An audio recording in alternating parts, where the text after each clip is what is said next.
Good morning! So today is Tuesday, kaya magja-jogging ulit tayo. Maaga ako gumigising kasi sa umaga po ako nagja-jogging.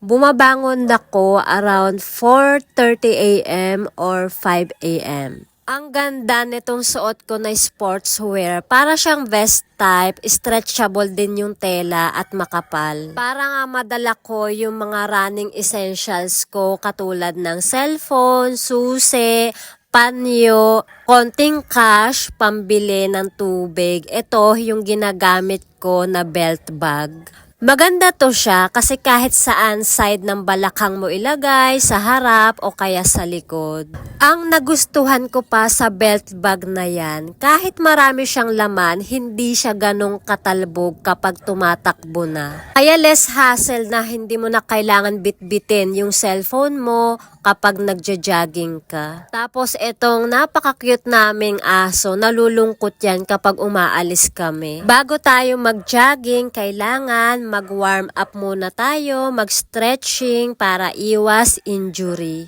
Parang yung warm up ko, umaabot lang yan ng 3 minutes. At gusto ko rin kayong ma-motivate na mag-workout, mag-jogging, kahit ano na gusto mong exercise, yung comfortable ka at kaya mo.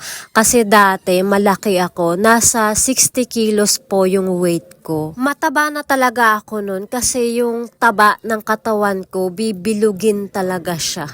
Literal na parang mukha akong tangke ng gasol, ulo ko lang ang maliit. Tapos dati, I used to have very low confidence kasi nagsisikipan na yung mga damit ko at kapag meron akong gustong suotin, hindi siya kasya or hindi ko siya masuot kasi ang taba ko na talaga. Hindi pa ako aware na ganun na pala ako kalaki o kataba. Ang mga sinusuot ko pa noon, skinny jeans at crop top pa.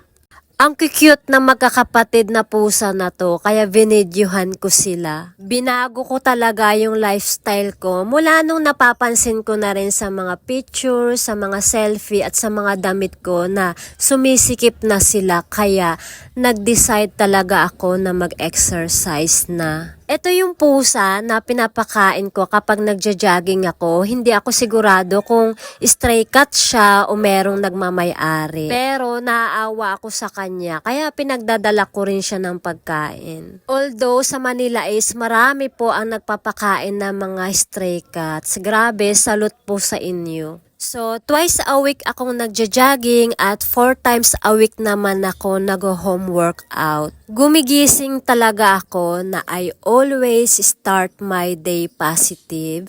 So, I stay in a good mood the whole day. And of course, I keep my body healthy. Sana kayo rin. 1 hour ako nagja-jogging plus 30 minutes na walking. So, pauwi na po kami nito. Thank you for watching!